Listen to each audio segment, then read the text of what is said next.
और उनसे संवाद करेंगे हमारे प्रिय Sachin Chaudhary ji. Hello hello hello. बहुत बहुत धन्यवाद मनो। एको बुंदेली में कह सके हैं।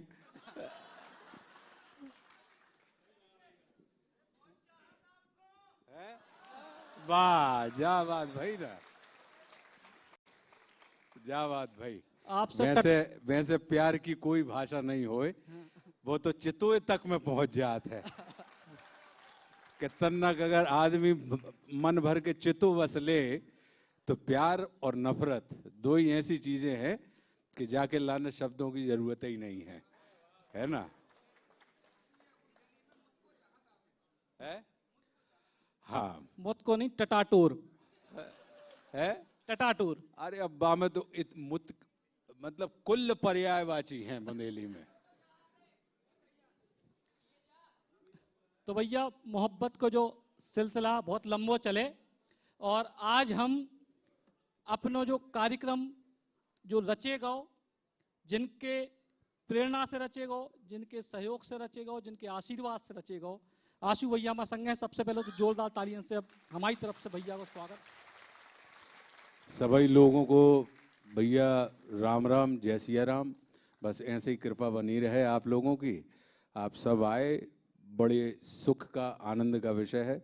और सचिन, इस अनुपम कार्यक्रम के लिए बहुत बहुत सारी बधाइयाँ आपको और आपसे जुड़े हुए आपकी टीम के सभी सदस्यों को। बहुत बहुत धन्यवाद भैया। आप लोगों को बताएं एक बहुत महत्वपूर्ण बात, इसके बाद बुंदेली, बुंदेलखंड और राम राज्य पर चर्चा हुई है। हालांकि भैया की निजी बात है, शायद हमें शेयर करनी चाहिए कि कल भाभी को बर्थडे है, और पिछले 25-30 साल में पहली बार ऐसा है कि भैया भाभी के बर्थडे को जब 12 बजे उस समय घरे नहीं हुई है, और जो केवल बुंदेली के लाने और आपके छोटे भैया और हम सब की टीम के लाने भैया को आशीर्वाद। बुंदेली, बुंदेलखंड और रामराज्य जब परिकल्पना कितने से निकली, इको को बहुत विस्तार में जाने की जरूरत नहीं है। कहा है कि बुंदेली को बुंदेलखंड और बुंदेलखंड से राम को जो नाता है वो कोई से छिपे नहीं है।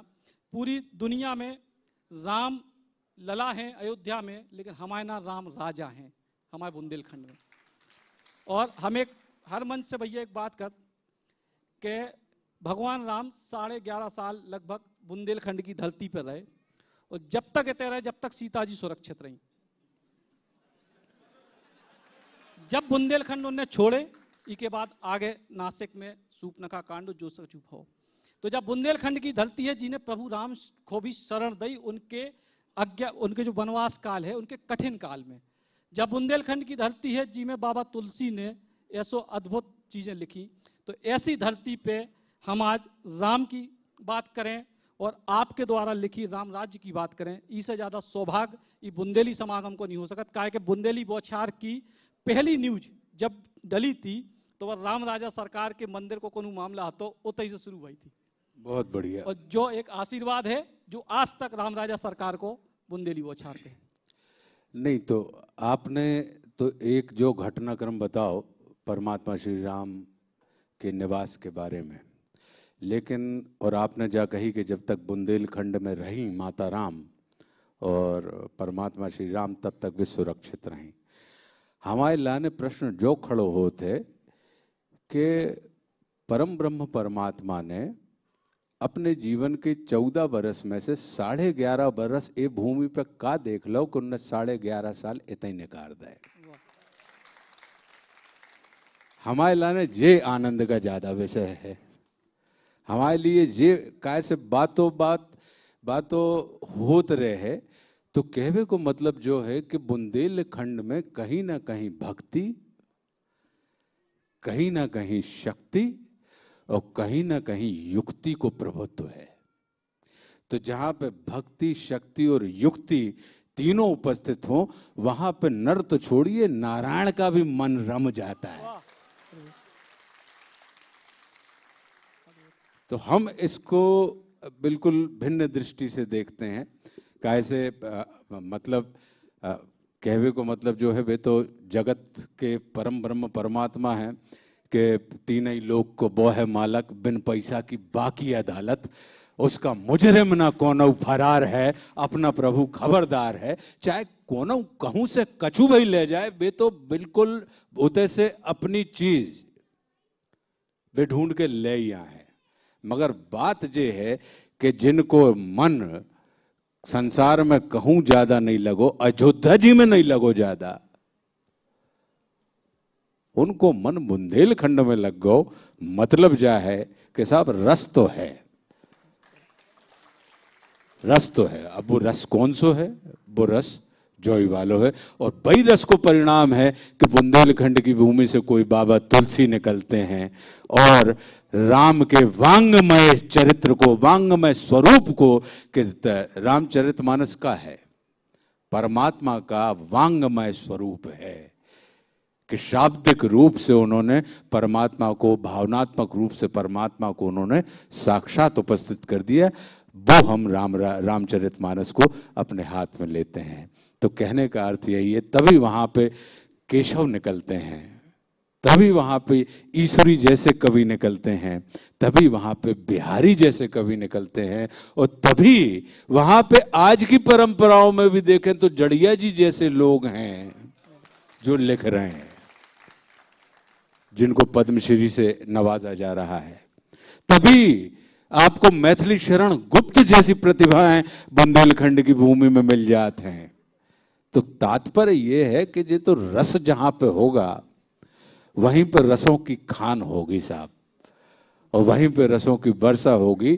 तो परमात्मा तो यहाँ पे 11.5 साल का वे तो इतने से गए ही कहाँ हैं, जो तो हम और आप कह रहे हैं कि वे चले गए। वे तो इतने आए थे और इतने रमे हैं, और वही को कारण है कि रामचरितमानस हमारे और आपके बुंदेलखंड की भूमि से निकली, और भारतवर्ष के प्रत्येक घर में चाहे भोजन न होए, मनो राम जी को, रामचरितमानस को गुटका जरूर मिल जाए यहाँ पे।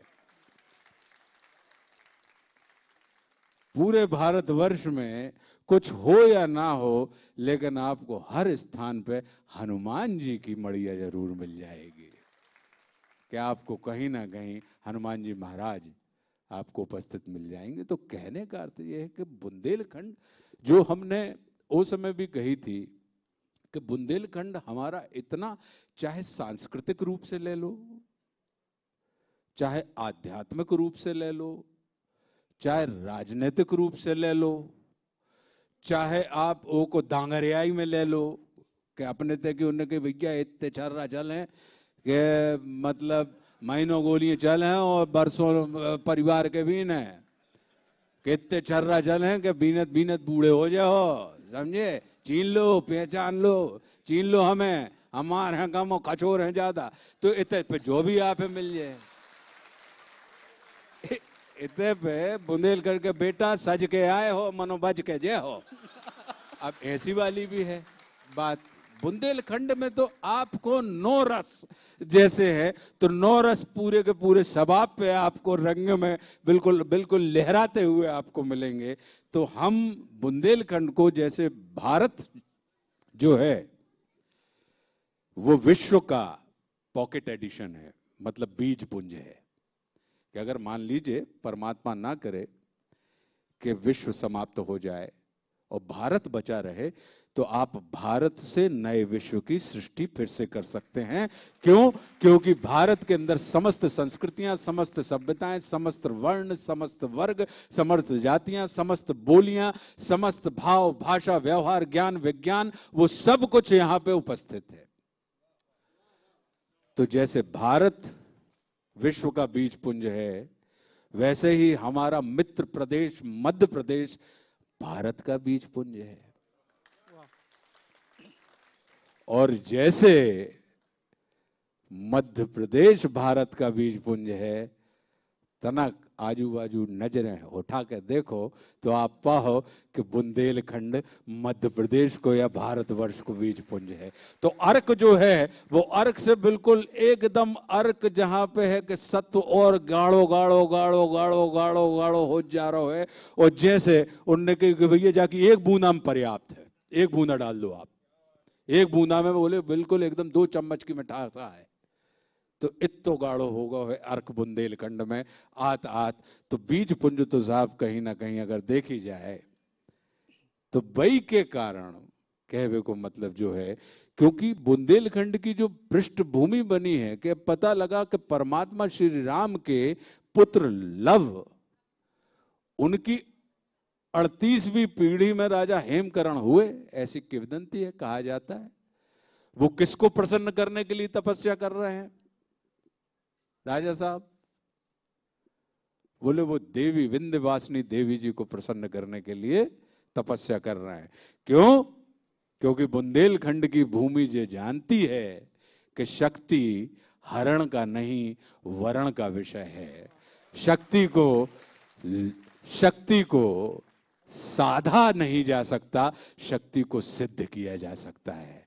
वो तो शक्ति ही होती है जो हमें सिद्ध करती। तो पता लगी कि वो मातेश्वरी को सिद्ध करने की दिशा में, उनको प्रसन्न करने की दिशा में वे तपस्या कर रहे थे। जब लगी कि माता राम हुंडकार नहीं ले रहे, और माता राम बिल्कुल ही एकदम मतलब वे जो आंख बंद करके बैठी हैं, जो बिल्कुल चितो ही नहीं रही हो। बाबा हैं कि हेमकरण साहब जो हैं, उनके लगो के अब निकरे प्राण के तब निकरे प्राण। का करने लगे हम माता राम? जब उनकी समझाई में नहीं आई तो उन्होंने कही कि अब जब आप जन्म ही नहीं ले रही, तो ऐसे जन्म को जब आप दर्शन ही नहीं दे रही, प्रसन्न ही नहीं हो रही, और पुत्र की इच्छा होती है कि माता एक बार प्रसन्न हो जाए, काय बोले मुक्त पवन सा मनमौजीपन जीवन का आनंद कहाँ है? और जहां प्यार से बेटा कहकर छाती से लिपटाती माँ है। कि जब वह वाली बात आ जाए, कहने का मतलब है, बोले जब माता राम प्रसन्न ही नहीं हो रही तो फिर जीवन को अर्थ का है। तो बोले कि साहब गर्दन पे तलवार रखो और अपने हाथ से अपनी गर्दन काट दो। लेकिन जैसे ही उन्होंने ये प्रयास किया, मातेश्वरी प्रसन्न हो गई, क्योंकि वो पुत्र को सब कुछ देख सकती हैं, लेकिन अपने पुत्र को कलपता हुआ नहीं देख सकती। माता बिलखता हुआ नहीं देख सकती, प्रसन्न हो गई। और लेकिन उससे वो 5 बूंदें गिरी बास्थान पे। तो वे जो 5 बूंदें गिरी, तो उस स्थान को बूंदों वाला क्षेत्र कहा जाने लगा, जो कालांतर में मुख सुख के सिद्धांत से बुंदेल के रूप में परिवर्तित हो गया। और हम और आप उसको बूंदों वाले भूमि को, बूंदों वाले क्षेत्र को बुंदेलखंड के रूप में हम और आप जानने लगे हैं। तो जिसकी उत्पत्ति के मूल में ही भक्ति हो, जिस भूमि की उत्पत्ति के मूल में ही भाव हो, वहां तो परमात्मा श्री राम मातेश्वरी के संग 11:30 नहीं, वे तो और मन उनको लग तो रुचतो न तो लीला निपटाने थी। उन्होंने कि तना मैंने चले में कर्नाटक तरफी चलो, तना के एकदम एक काम करो यार, जो काम भी तो इतने तो रमाई गए, भूले गए कि हम का काम के लाने निकले घर से, वे भूल गए। जैसे हम जब भी कहूँ जा तरफी आते हैं, गाडर आडर वाले तरफी आते हैं, सागर पहुंचा तो हम भूल जाते हैं कि हम कछु काम के लाने आए हैं। सभी भूल जाते हैं, जो सुमित बैठे हैं। हमें पूरा विश्वास है कि चाहे दिल्ली रहें या कहूँ रहें, मनो जैसे ही जे अपने तक पहुंचे, आप भूल गए कि हम का काम के लाने आए थे। तो अचानक उनकी विस्मृति स्मृति में बदली, जाम के मारे बेतनक 2.5 साल के लाने निकल गए कि भैया पैदल ही पैदल तो चलने, पद यात्रा है, इतो टाइम लगे। अब वो आदमी बैठो लंका में, वो तो इतने आवे से रहो, तो मोही हो उतर पी जाने पड़े। कैसे के तो वो आए और हमें जाने ही पड़े। तो भैया आधी रास्ता तुम चल लो, आधी रास्ता हम चले ले रहे, बीच की बात हो गई। तो बोले कहाँ? बोले कि दंडगारण ने पहुंच गए। बोले आओ भैया, इतने की तय कहानी। तो उते आधी रास्ता जे चले गए, उते से नंगत भाई आधी रास्ता वो आ गया उते से, और वो मातेश्वरी को ले गए। उन्होंने कि अब चलो, जे काम के लाने आए हैं बाहर निपटाओ, और निपटू के और अपने फिर घर वापस आ गए।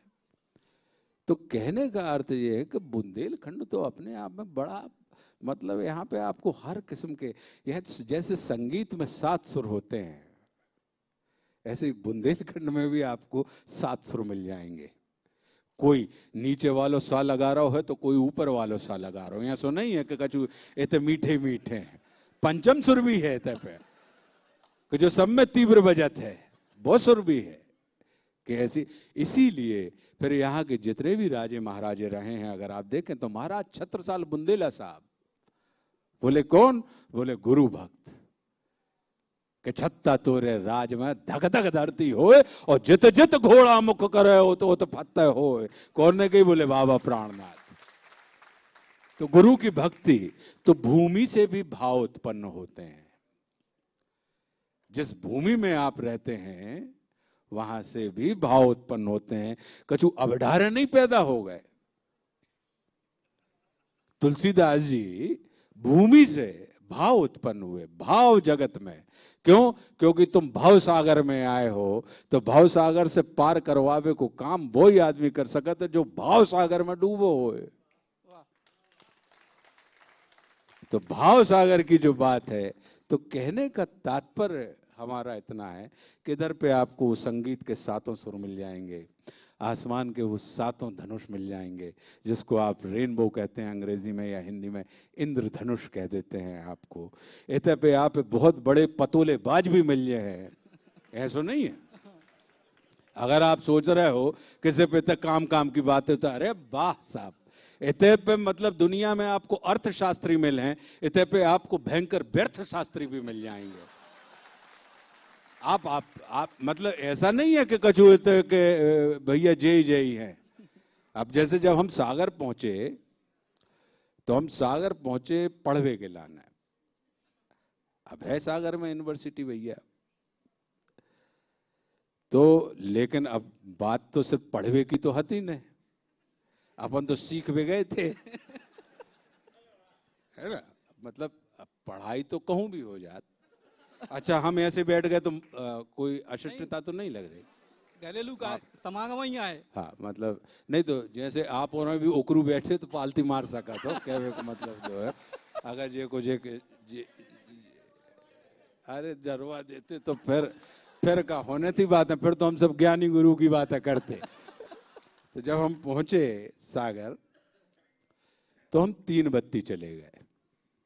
अब 3 बत्ती सागर शहर का जैसे सिंहासन बत्ती सी का साहित्य में महत्व है, वैसे ही सागर शहर में 3 बत्ती का महत्व है।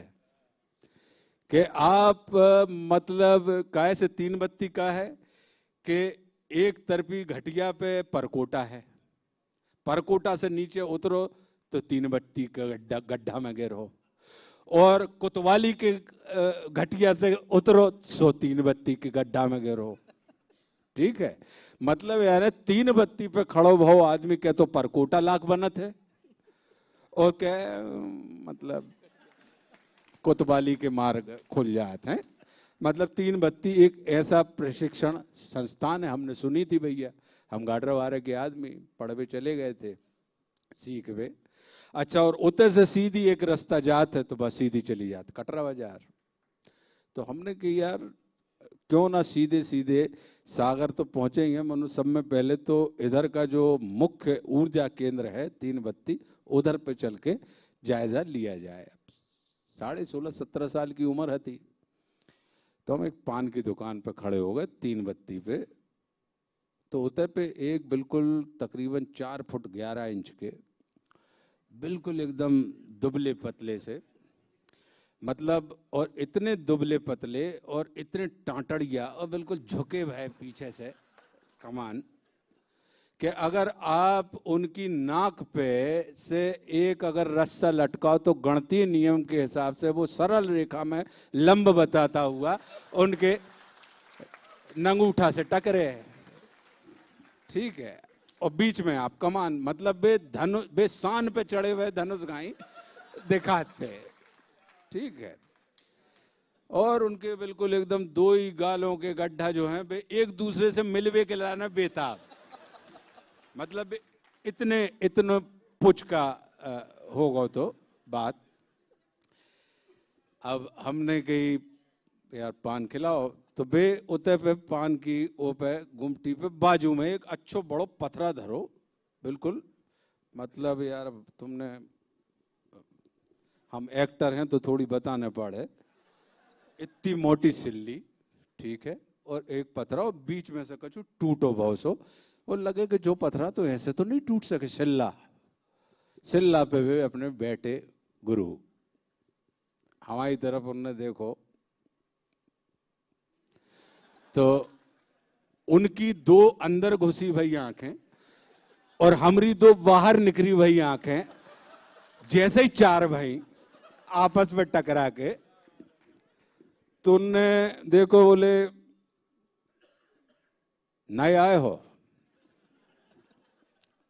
हमने कही पान खावे आए हो? अब हम नए बच्चा है, 16.5-17 साल की उम्र, और उनकी उम्र होगी तकरीबन बात में 55-56 साल की। हमारे वे पहले मित्र बने सागर के, ठीक है, हमारे पहली मित्रता हमारी उनसे भाई। बोले पान खावे आए हो? हम मुंडी हिला के हमने नहीं कही। तो अब दो ही थर्मामीटर डाल रहे, हम अपनो थर्मामीटर डाल रहे हैं, उनमें टेम्परेचर नाप रहे, और बे अपनो थर्मामीटर फंसाए हम में कि जाको टेम्परेचर कितना है, और दो अच्छा बे खुल के बात कर रहे हैं। और हम अब नए आदमी है भाई, गाड़र वारे से आए, सागर बड़ो शहर है और बड़ी बारी बातें हमने सुनी हैं। तो अपने बैठे बाटे बोले पान खाने हैं? हमने कहा बिना बोले। यूनिवर्सिटी में आए हो पढ़वे? बोले गूंगा है कभी है बैलगाई मूड हिला रहा हूं कर रहा हूं, मौसा क्यों नहीं बोलता? तो अब हम पहली बार मुस्कुराए उनकी जब बात सुन के हल्के से, और उन पान वाले से कि को बताओ हमारे बारे में। बोले इसको बताओ, इसको समझाओ सारे को है कि हम ज्ञानी गुरु हैं, ठीक है। और उनने पान वाले को इंतजार नहीं करो और बोले कि बेटा जे, और उस समय के बोले जे सुंदर और जे और गुलाब और जे छदम्मी और लखन, जे सब जिन पहलवानों के वे नाम गिना रहे, बोले जे सब हमारे पट्टा थे, समझे। अब वे लोग मतलब उस समय मध्य प्रदेश में पहलवानी में उनका मतलब कोई उनको कोई मतलब जंगा टेक लड़े मलखान वाली बात स्थिति वाली थी। वे कह रहे कि जे सब हमारे पट्टा थे। तो अब गुरु कुछ समझ गए कि हमारी आंखों में उनके जा बात के लाने अविश्वास है। तो हमने बोले कि तुम सुनो, तुम जे हमारे जा शरीर पर न जाओ, समझे है? हमारा बदन ईंग और घाई चे लगता था। बोले चक्रा घाट जाना तो तालाब पे, वहां पे तालाब है सागर में, पता ही हुई है, न पता हो तो बता दे रहे, तला है, एक बहुत बड़ा तला है, तो ते पे एक घाट को नाम है चक्रा घाट। बोले जो चक्रा घाट लुगाइयों को घाट, तो वो स्पेशली अलॉटेड था महिलाओं के लिए। बोले जो चक्रा घाट लुगाइयों को घाट, हम वहां पे सुबह सुबह सफर ने जाया करें तो हमारा बदन ईंग और घाई चल के, तो लुगाइयों की हाय लग लग का जहां हालत आए हो गई।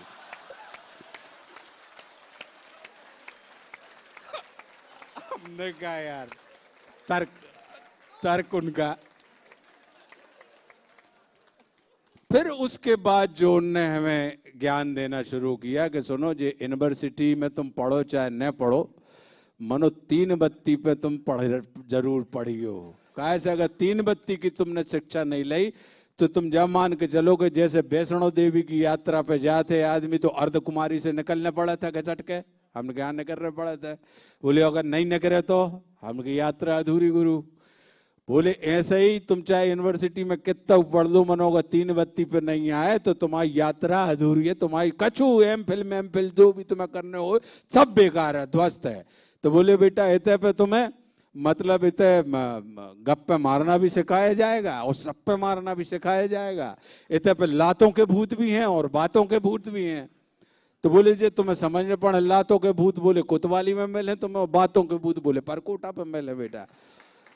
बोले भाई जो सब किस्म की उनने सारी बातें हमको बताई और बोले जा नीचे गैल कमौने उतरियो, जो व्यापारियों को हिस्सा है इनको तो बस सिर्फ खंजरी बजावे को काम है, तुम्हें मैं कजू ठीक ठाक से लड़का दिखा रहा हो, तुम्हारा फ्यूचर बहुत अच्छा सा लग रहा हो हमें, कहा से तुम पहले ही दान पान खावे आ गए, तुम यूनिवर्सिटी आए नहीं हो और तुम सीधे पान खावे आ गए, मतलब तुमने सिद्धि सूंघ ली जाए स्थान की।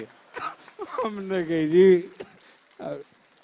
तो फिर वैसे हमारी उनके साथ मित्रता हो गई और फिर उन्होंने हमसे कही जो सूत्र उनने हमें दो, जो बुंदेलखंडी को अपने सूत्र आए, बोले के बोलो चालो बको मत,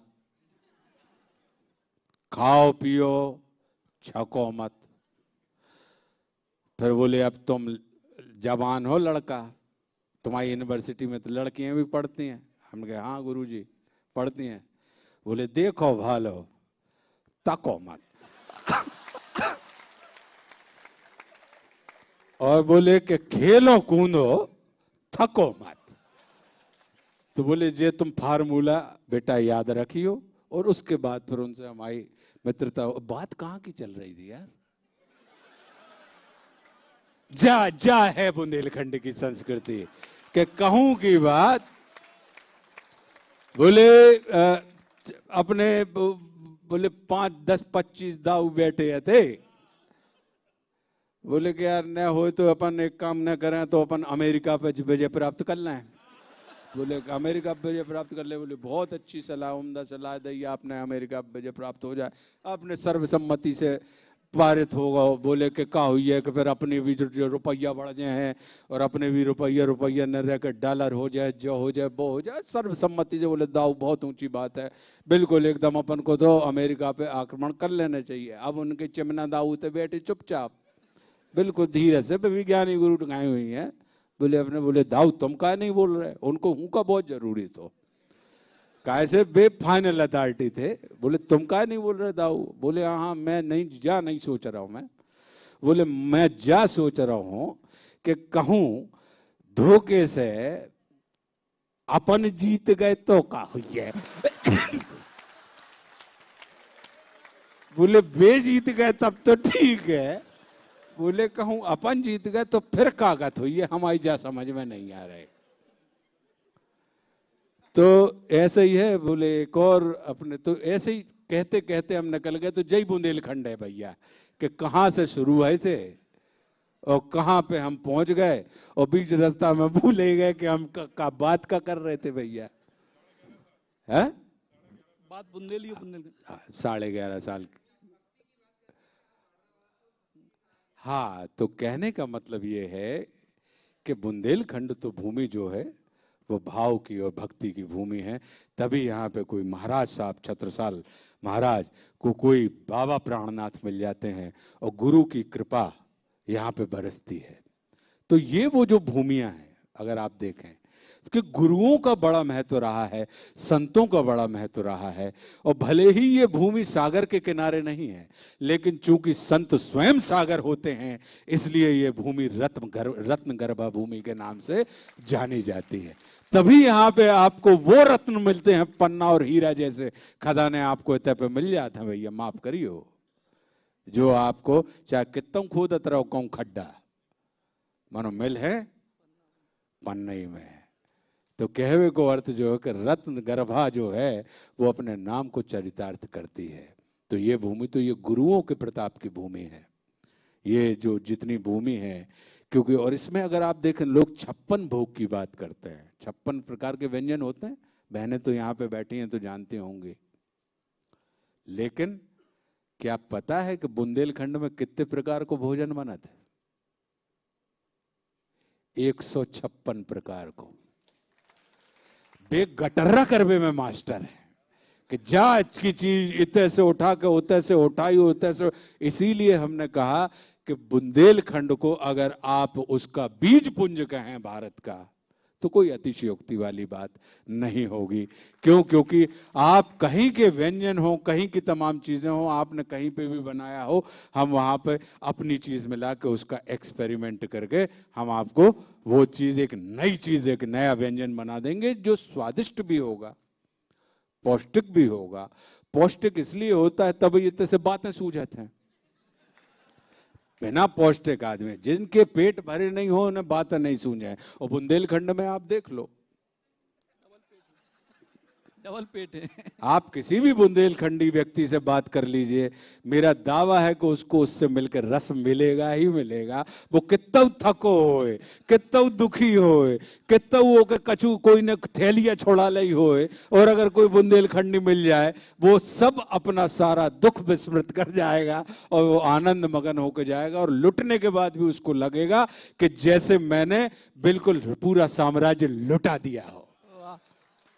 तो ये बतखन्ना वाली जो बात है, ये जो भाव आता है, तो ये आता ही तब है क्योंकि जब आपके भोजन में वो भाव है, आपके व्यंजन में वो वजन है, तब कहीं ना कहीं आपकी वाणी में और आपके चित्त में उस किस्म का आकर्षण आ जाता है कि जो सामने वाले के शोक को सोख लेता है, ससोक लेता है, और उसको वापस जगाते हुए, प्रसन्न करते हुए वो आगे बढ़ा देता है। अब जो तुमने एक सवाल पूछो तो मेरे ख्याल से तो यही से 2 ही 3 तैयार करे हमने। आप जब शौर्य की बात करें, बुंदेलखंड की, बुंदेली के, और आपकी जो शुरुआत भई खलनायक के तौर पे बहुत धुआंधार भई, तो एक हो भाई प्रतिनायक कहो यार, खलनायक सुन के बहुत बुरा लगे, प्रतिनायक कहो। प्रतिनायक अगर खलनायक होते तो देखो जितनी बहनें यहाँ पर बैठी हैं, जितने भाई यहाँ पे बैठे हैं, सबके चेहरे पर मुझे देख के बड़ा प्रेम है, स्नेह है, विश्वास है, आदर है, तो ये प्रतिनायक हो सकता है व्यक्ति, खलनायक नहीं हो सकता। तो अपन तो अपनी बुंदेली भाषा बोलो, काय को अपन फिल्मी भाषा के चक्कर में पड़ो, उनके विलेन, उनके खल, प्रतिनायक। तो प्रतिनायक जो है प्रतिनायक, जब वो जो शौर्य है, मतलब प्रतिनायक कोई शौर्य पे ही ले आ रही है, शौर्य है, खास तौर से आपके मुंह से कई बार हमने निजी तौर पे सुने, शायद बहुत लोगों ने नहीं सुनी हुई है, आला। आला जो शौर्य गाथा है, जी तरीके से बखान भाई वह बहुत अद्भुत है। अब उसकी भूमिका हम ना बांधे तो आप देखिए क्या है, जैसा कि हमने कहा कि आज की तारीख में अपन देखते हैं उनके न्यूज़ चैनल वाले कहाँ चले जाते हैं, कहूँ कछो मचो होए, सब में पहले, एक आती ना कि हम सब में पहले, कहाँ चले जाते हैं, बोले मौका पे चले जाते हैं, मौका से वे रिपोर्टिंग करते हैं, ऐसा होते कि नहीं होए, और सब जई कहते हैं कि हम सब में पहले, मतलब जो आखिरी में भी पहुंच रहे है वो भी कहते हैं कि हम सब में पहले, ऐसी बात हो। तो ऐसे ही पहले जब ये सब कैमरा नहीं आए थे, तो ऐसे ही पहले जो साहित्यकार होते थे, कवि होते थे, ये लोग सिर्फ कलम के, ये सिर्फ कटार के धनी नहीं होते थे, ये सिर्फ कलम के धनी नहीं होते थे, ये कटार के भी धनी होते थे, ये सिर्फ शब्दों के जादूगर नहीं होते थे, ये शौर्य के भी जादूगर होते थे। ये अपने राजा के साथ समर भूमि में डट के बाजू से खड़े रहते थे, और वो अपनी आंखों से उस पूरे के पूरे दृश्य को, अपने राजा को, अपना युद्ध भी लड़ रहे हैं, लेकिन उस पूरे के पूरे चित्र को अपनी आंखों में, अपनी स्मृति में वो रख रहे हैं, और बाद में फिर उसको लिखते थे ताकि आने वाली संततियों तक वो युद्धों की वो दास्तान, वो शौर्यों की गाथाएं वहां तक पहुंचे। तो ऐसे ही जो आला खंड है, जिसको आप एक खंड काव्य कहते हैं, जिसमें 52 लड़ाइयां हैं, तो अब आला उदल बड़े लड़ैया इनकी मार सही न जाए वाली बात है जो। तो अगर जो बात उसमें आई है उपमा उपमेय अलंकार की बात है, तो अगर आप देखेंगे तो वो अपने चरम पर है। उपमा उपमेय अलंकार जो है कि बोले कि भुजा बहादुर फड़कन लागे नाचन लगे मुछ के बार। कहूं कोई की मूछ के बाल नाचत देखे आपने?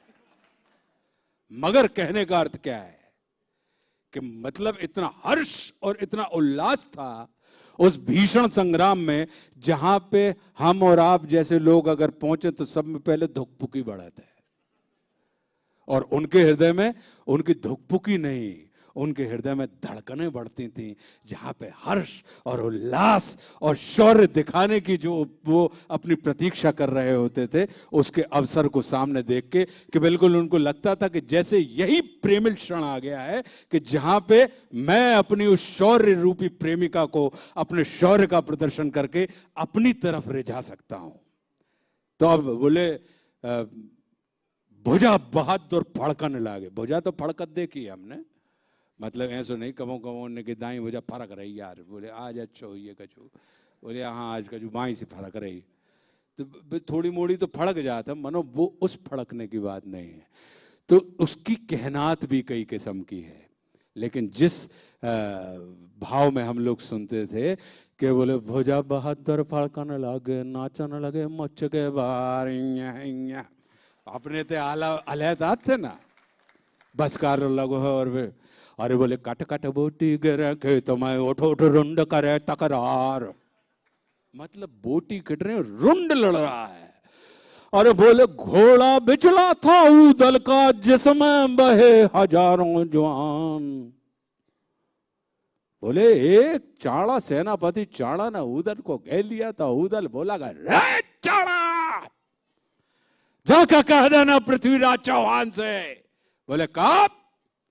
बोले पूड़ी कचौड़ी दिंग ताक ताक दिंग ताक ताक दिंग ताक ताक, के पूड़ी कचौड़ी झान न मिले हैं 12 मास चले तलवार। मतलब इधर निमंत्रण नहीं है, बुलावा नहीं है मालिक इधर। अरे बोले घोड़ा बिचला था उदल का जिसमें बहे हजारों जवान, आधी जमुना में पानी बहे आधी बहे रकत की धार, एक को मारे दो मर जाए तीसरा खौफ खाए मर जाए, मरे के नीचे जिंदा लोग को ऊपर लोथलई लटका है। अब ये जो बात है, ये जो मतलब अकेला काव्य ही नहीं है, अकेला छंद ही नहीं है, उसमें लहर भी है, उसमें बहर भी है, उसमें धुन भी है, उसमें सुर भी है। ये जो बात होती है कि तब इतने पुराने 1000 साल पुराने किसी युद्ध के वर्णन को सुनकर आपको लगता है कि वो दृश्य आपकी आंखों के सामने आज भी ताजा हो गया। बोले उसमें कैसी कैसी उपमाएं दी हैं, बोले विलक्षण उपमाएं दी हैं। उस समय क्या उपमा है? बोले 12 बरस लकूकर जीव है। अब कह रहे हैं मतलब अपने बच्चे को राजा बता रहा है कि अगर आ गया है कोई दुश्मन हमारे सामने तो छिपने की डरने की उसकी जरूरत नहीं है। माताएं कह रही हैं अपने बच्चों से कि 12 बरस लकूकर जीवे और 14 लौ जीए सियार, बरस 18 छत्री जीवे ज्यादा जीवे तो धिक्कार। अब ये जो बात है कि मतलब तुम जाओ, तुमको इस माँ ने अपने गर्भ से पैदा ही इस माँ की रक्षा करने के लिए भेजा है। बोले बहुत हो गए, अगर तुम 18 के ऊपर जी रहे हो बेटा, मतलब तुम जैसे हम और आप खेल भी नहीं गए, मतलब तुम लड़ भी नहीं गए। बोले यही से अपने बुंदेलखंड में लड़का की का परिभाषा होता है। अपने बुंदेलखंड में कही जाता है कि जो लड़ लड़ के बड़ो हो वो लड़का। लेकिन आज की तारीख में हो कर रहो कि हम अड़ अड़ के बड़े हो रहे हैं। हम लड़वे में नहीं, अड़वे में विश्वास रख रहे हैं। वो अड़ने में नहीं, वो लड़ने में विश्वास रखते थे। लड़ना मतलब अपनी बुराइयों से लड़ना, लड़ना मतलब अपनी कमजोरियों से लड़ना, लड़ना मतलब अपने विकल्पों से लड़ना। और लड़ते जब आप हैं तो फिर आप किसी को हराते नहीं हैं, उसमें फिर विजय का भाव होता है। बोले हम अपनी बुराइयों से लड़कर अपने ऊपर बुराइयों के ऊपर हमने विजय प्राप्त कर ली। तो जहां पे तो अपनो बुंदेलखंड तो लड़वो, लड़वे की सलाह देते, अड़वे की सलाह नहीं देते। बोले झगड़ा, अरे जो अड़वे के कारण जो झाग व वस्तु के काम को नहीं रहो तो वो तुम्हारे काम को रहेगा। वो तो झाग है, झाग छोड़ दो उन्हें। बस जब वस्तु ही बस झाग स्वीकार नहीं कर रही, पता लगी अपन झाग पे जो अड़ जाए वो झगड़ा, और लड़ लड़ के बड़ो होए वो लड़का।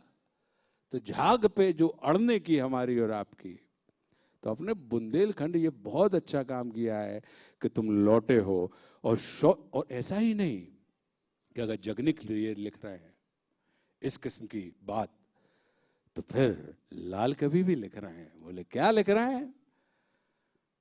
बोले अभी जो आपने सुनाई थी छत्रसाल बुंदेला साहब की कि निक सतम्यान से मयुख प्रलय भानु कैसी भारतम तोड़ देगी अंदन के जाल को। बोले जब राजा छत्रसाल बुंदेला साहब की तलवार म्यान से बाहर निकलती थी तो ऐसा लगता था कि जैसे छाए हुए बादलों के बीच में जब सूर्य निकलता है तो बादलों को छिन्न भिन्न कर देता है।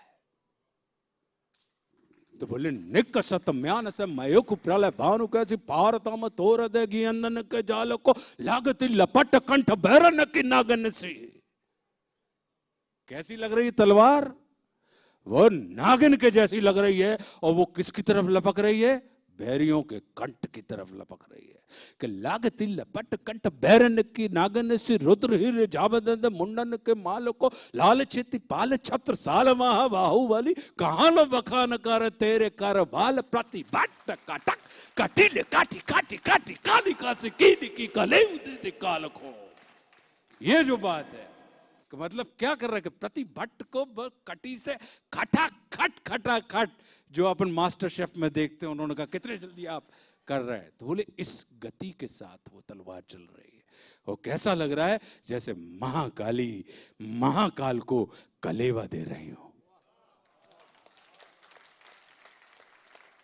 तो ये जो बात है, ये जो लिखात है, ये जो भाव है, जो भाषा के माध्यम से, बहर के माध्यम से ये शौर्य गाथाएं हमारे पास आई हैं। या अगर हमारे संगीत देख लें, उन्होंने कि क्या है? बोले कि बधाई है, राई है, ढेमरियाई है, बरेदी है।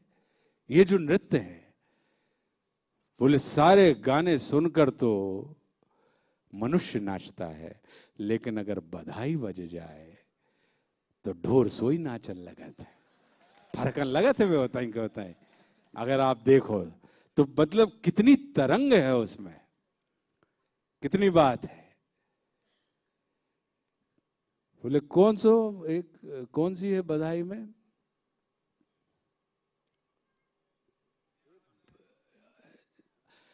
हाँ, नैना बन लागे कईयोरे की पहली लाइन का है। हाँ कि मार मार लठियां चढ़ाई गटियां और बीचई में पलट गई माता आई बेटी है। आप कल्पना देखो कि मार मार लठियां चढ़ाई गटियां और बीचई में पलट गई माता आई बेटी है। नैना बांध लागे कईयो रे चोली बांध लागे कईयो रे इमली के पेड़ पे चढ़ी चिटिया। अरे इमली के पेड़ पे चढ़ी चिटिया और हमसे न बोल माताई बिटिया। नैना बांध लागे कहियो रे चोली बांध लागे कहियो रे। अब ये जो चीजें हैं, बोले तोता में नाला रयो लसगार में। अब जो अब बताओ रैप सॉन्ग है जो बुंदेली। अरे तोता में ना हरा दुपट्टा नीला पट्टा मार सरासर तैया तैया बल्ले बल्ले ताक दिना दिन लंबी सूजी कच्चा धागा लेकर भागा। मैं ना तोता ला रयो लसगार में निंग निंग निंग निंग निंग निंग निंग निंग निंग निंग निंग निंग निंग। अब बताओ आप, है रैप सॉन्ग? ब्रेथलेस है? तो अब ये जो चीजें हैं, लेकिन जे अपन ने लुका कर रख लें, धोखा कर रख लें, अपन अपने में आनंद होते रहे। तो तुम्हारा बहुत बहुत धन्यवाद कि उनने की खुद ही सजे, खुद ही भावने पर हुआई और खुद ही ने देखो, खुद ही नचे और खुद ही घरे सो गए। जा बार तुम नचो करो कि हवाओं के मेरे पैरों में घुंघरू बंधा दे और फिर मेरी चाल देख ले वाली जो बात है, वो वाली बात जो तुमने की है कि बुंदेलखंड महोत्सव और बुंदेली समागम को जो आपने मध्य प्रदेश की राजधानी में आयोजित करके किया है, ये बिल्कुल वैसी ही वाली बात है। तो ये आनंद का विषय है। तो अब ये जो अब भाई हम तो एक अभिनेता के नाते हमसे जितनी हमरो जित तो बस चलत है और जितनी बन पड़त है, हमें पूरा विश्वास है कि आप और सब जानत हुई जा बात कि कहूँ न कहूँ हम पिरो ही देते हैं बुंदेली, कहूँ न कहूँ पहना ही देते हैं बुंदेली। कि आदमी अगर अगर हमें मान लो धोखे से उन्होंने कि भैया जो बिहारी किरदार है, अच्छा ठीक है, तो अब हमें पता लगी हमने बिहारी में बुंदेली पहना दी और आदमी कह रहा वाह क्या बिहारी बोली है आप। अगर आपने देखा होगा बुंदेलखंड की बोली मथुरा तक बोली जा रही है। आप मथुरा तक बोलते हैं, मतलब मथुरा से बोलते हैं, मतलब कौन, मथुरा कौन की है? अरे जिनकी वाणी को आज हजारों वर्षों के बाद भी लोग शपथ के लिए इस्तेमाल करते हैं कि मैं गीता की कसम खाकर कहता हूं, तो उनके मुंह से बुंदेली जब निकल रही है महाराज, और तुमरे और हमरे मुंह से नहीं निकल रही, तो फिर तो जा सोचने वाली बात है, तो विचार की बात। लेकिन पिछले जब से आपने बड़े मंचों पे बोलो शू करी 2-4 साल में तनक बदलाव आओ है, लेकिन पहले आदमी बड़ो शर्मियाउत तो कि यार बुंदेली बोली तो को गंवार ना काबे। शहर में जैसे भोपाल में भी जब हम नए नए आए थे तो को उसे बुंदेली बोलो तनक ढाल तुर्की में बोलने लगे थे, नहीं घेले का पानी जूड़ा होता है। मैं सोचता हूँ कि भैया ये घेले का पानी ना, मैं कहता हूँ मैं घेले का पानी जूड़ा है एक्चुअली, तो मैं इसको पीना नहीं चाहता। ऐसे ही हो अपने थे। अरे अब जब घेले का पानी, तुम घेलो बोल रहे हो, जूड़ो बोल रहे हो, तो पानी की मतलब बुंदेली में बोल रहे हो भैया यार वो जुड़ा का हम नहीं पी सकें इतने मनो। अब बुंदेली अगर बोल दी आपने, लेकिन उसमें गलती वो भी नहीं है। जो संपन्न लोग होते हैं, जो सांस्कृतिक रूप से भरे हुए लोग होते हैं, वो अक्सर शालीन भी होते हैं। वो सामने वाले की सुविधा का ध्यान रखते हैं और वो उसको मौका देते हैं और अपनी संस्कृति को छिपाए रखते हुए हैं, घूमते हैं। इस कारण भी ऐसा होता है। उसमें अकेला सिर्फ हीन भावना की बात नहीं होती, उसमें इस बात की भी बात होती कि अब उन्होंने कहा कि तुम इमली को आम बता रहा है वाली बात है ना, जो भुनसारे को शाम बता रहा है, सूरज को गुलफाम बता रहा है और हमसे कह रहा है हामी भर दो, खुद इमली को आम बता रहा है वाली जो बात है। तो ऐसा भी हो जाता है कभी कभी का तनक बोल रहा है तो बोल लो। अपने ते मुझे एक सुमन जी की कविता थी, सुमित तुमको याद होगी, ऊंट विलैया ले गई तो हाजू कहिए। अब कितनी बेजोड़ अब रचना है मेरे पास, मैं देखता हूं अगर मेरे पास हुई वो तो मैं मतलब उसमें मनोविज्ञान, उसमें दर्शन, उसमें व्यवहार विज्ञान, उसमें व्यवहार नीति बुंदेलखंडी में क्या सहजता के साथ उन्होंने समझाई है। अब मिल जाए कहूँ या सुने हो बहेरा गई हो। हालांकि हम जैसे आदमी, हाँ जड़िया जी बैठे हैं, अगर हम भूल गए तो आपको याद रहेगी सर, आपको तो याद हुई है। क्या वे कह रहे हैं, अपने स्वर्गीय हैं अपने जगन्नाथ प्रसाद जी सुमन, बुंदेलखंड के कवि रहे हैं। अब कितनी सरल बात में कितनी बड़ी व्यवहारिक बात वो बता रहे हैं और कितना बड़ा सूत्र वो दे रहे हैं और कितना आज के दौर का दर्शन करा रहे हैं वो, और आपको और हमको बता रहे हैं। अब ये हमारे और आपके ऊपर निर्भर करता है।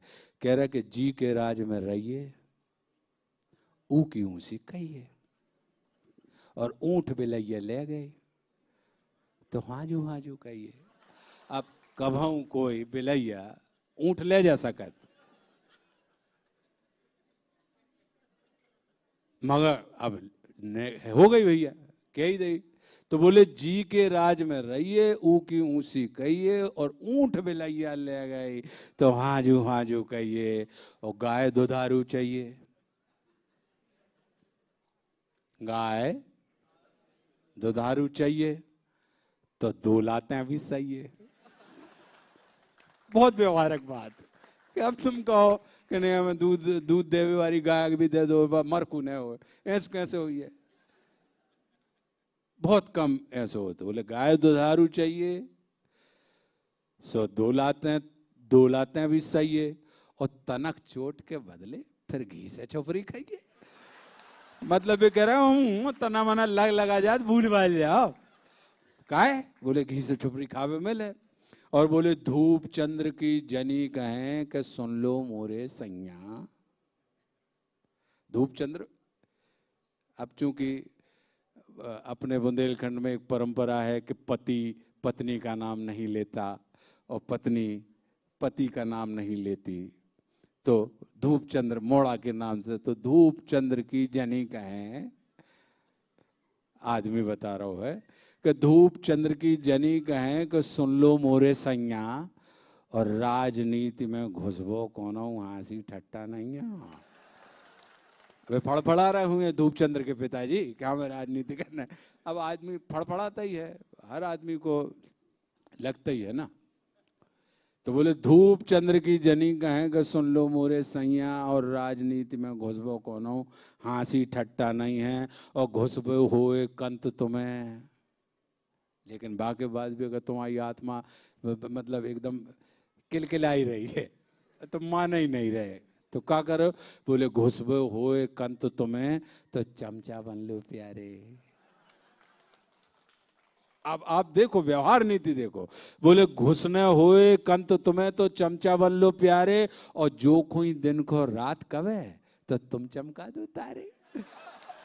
अब मालक हजूर कह रहे कि दिन को रात कह रहे, अरे वाह देखो कत तरंगियां निकली हजूर, मतलब आज तो जो चंद्रमा निकलो है मालक, आहा ऐसा ऐसा पूर्ण बिंदु। अब हजूर की बात कैसे काटें, तो बोले के घुसने होए कंत तुम्हें, तो चमचा बन लो प्यारे, और जो को दिन को रात कहे, तो तुम चमका दो तारे। बोले हाव में हाव मिला के फिर मन चाहो पद लइए,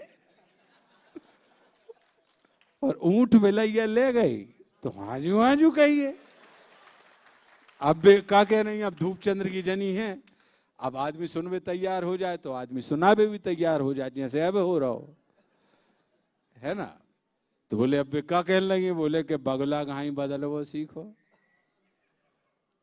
अब उन्होंने देख ही लो कि नहीं ये धूप चंद्र के बब्बा जो हैं, ये जाए बिना इनकी आत्मा न जोड़ा है ना, ये फड़फड़ा ही रहे हैं इनके, कि मतलब प्राण का पकेरू ऐसा फड़फड़ाए कि प्राण न जाए मनो।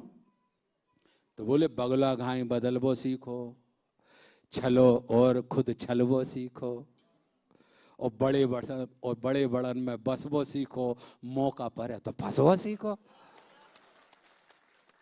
रोबो सीखो, हंसबो सीखो, भीड़ भाड़ में ठसबो सीखो, और शीत घाम और मेह परे तो संग सवरे चाहिए, है कि नहीं भाई। ऊंट में लइए ले गई तो हाजू हाजू कहिए। अब बोले हाजू के गुण क्या है, यस सर के गुण क्या है, बोले हाजू से खुश है चपरासी। चपरासी को भी अच्छी लगे, चपरासी के मत है, हाँ न जाओ साहब, हाओ जी साहब। तो चपरासी अचानक खुद ही कलेक्टर का हो जाता, फिर वो तना तमाकू क्या होगा ऐसे पूछने लगे, आप चाय पी थी क्या, चाय कहाँ से आए, कौन गांव से आए। अपन ने जैसे ही चपरासी ने कही गए इतना हटो साहब की रास्ता, जी साहब जी आओ जू। अपन हट गए, अरे कौन गांव के हो, अच्छा चपरासी को। तो बोले हाँ जू से खुश है चपरासी, और साहब की मिट जाए उदासी। साहब ने अगर कोई बात कही, उदास भी हैं, और आपने कह दी yes sir you are right, तो साहब एकदम बिल्कुल एकदम किलकिलाने लगे थे, किलकिला गई, एकदम फरफराने लगे, एकदम प्रसन्न हो गए कि यार बताओ। अब हम घरे आए थे, और घरे यही बात पे हमारी पत्नी ने कह दिया था कि यू आर फूल, और दिस मैन इज टेलिंग कि sir you are right sir, brilliant sir brilliant. तो एकदम से साहब की बोले हाँ जू से खुश है चपरासी, साहब की मिट जाए उदासी, और पानी प्यादे पूत बिलासी, मालिक की घोड़िया है प्यासी, और इमली को जो आम बतावे, अपनी हाँ के और हकावे, तुम इमली में आम फरा दो। क्या लग रहा है कि जो इमली को आम बतावे, अपनी हाँ के और हकावे, तुम इमली में आम फरा दो और उन्हें आम को स्वाद चखा दो। सामान्य सी तो बात है।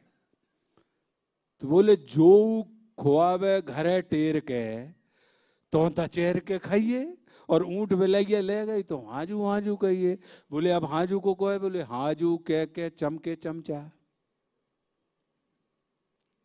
चमचापन भी एक सलाह दी थी उनने। आपको अहंकार आड़े और स्वाभिमान है, मैं चमचा चमचा, बोले हाजू कह के चमके चमचा, बदले उनके ठेला खुमचा, और जो मारत थे मक्खी मच्छर, लगे खरीदन घोड़ा खच्चर। तो बिगड़े काम सवर जाए सवरे, हाजू भर के दइए और ऊंट बिलैया ले गई तो हाजू हाजू कहिए। अब बताओ आप साहब, ये बुंदेलखंडी में अपने यहां जो व्यवहार नीति है, बोले है ना व्यवहार नीति के नहीं है, कहावतें हैं जो कहनाते हैं अपने यहाँ की, वो कितनी विलक्षण है। उसमें आपको जीवन के दर्शन मिल जाएंगे, उसमें आपको वो तमाम चीजें मिल जाएंगी।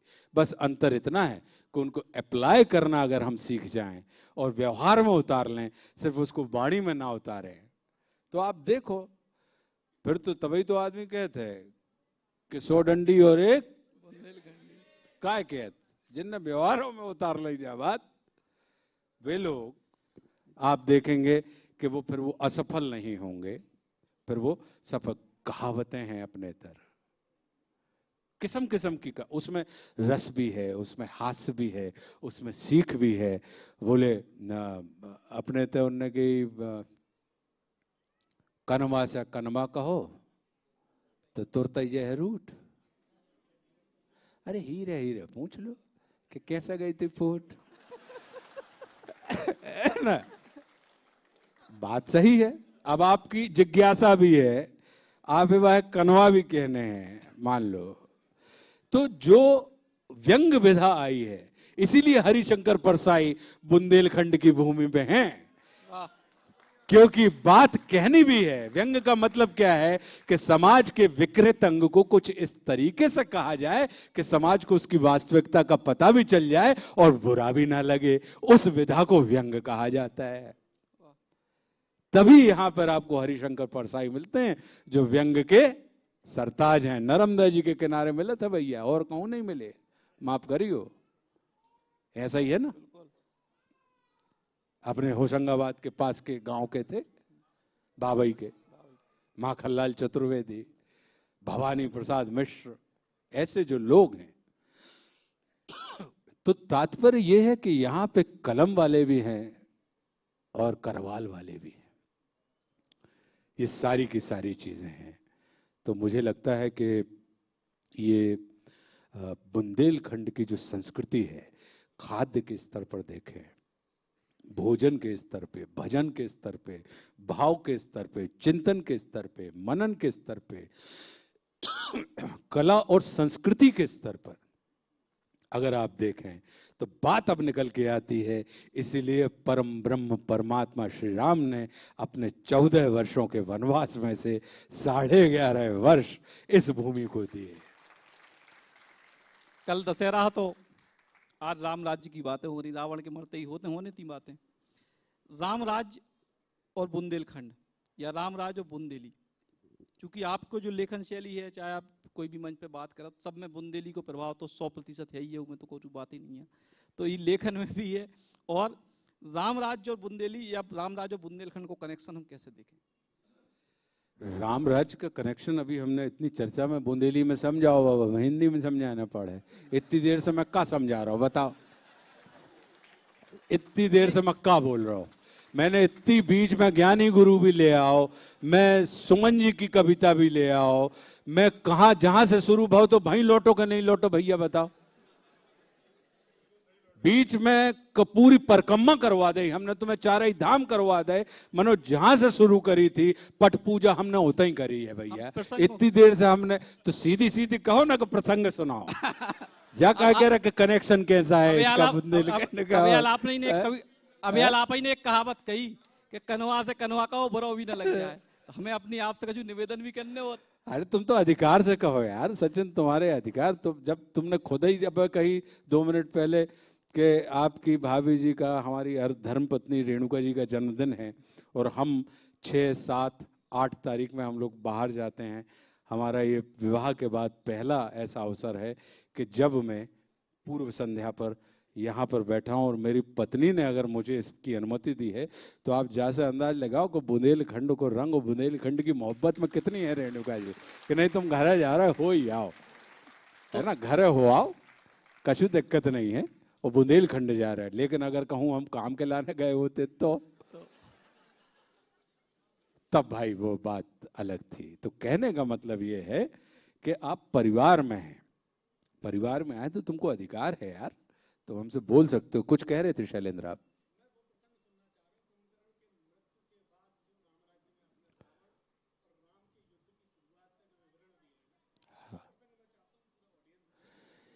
नहीं, तुम्हारी बात से मैं पूर्णतः सहमत हूँ और वो मैं भी सुनाना चाहता हूँ। और मुझे पता नहीं, क्योंकि वो जिनके हाथ में माइक होता है उनको मुंह थकत नहीं है, और जिनके पास कान होते हैं वे पिरान लगत हैं। एक बार ताली बजा के जरा सब लोग।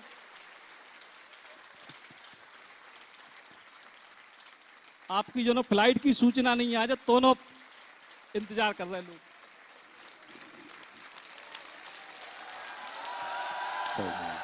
फिर ठीक, अब ठीक है।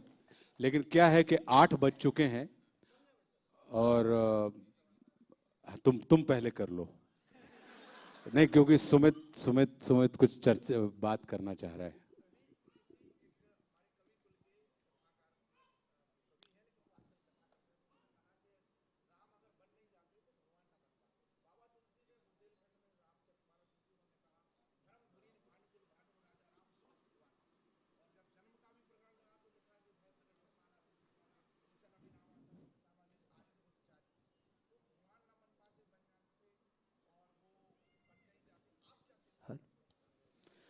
हम तो ये चाहेंगे सुमित कि ये चूंकि एक ऐसा विषय है, मेरा मन है कि तुम जैसे प्रबुद्ध व्यक्ति को निश्चित रूप से राम राज्य खरीद के पढ़नी चाहिए, पढ़ना।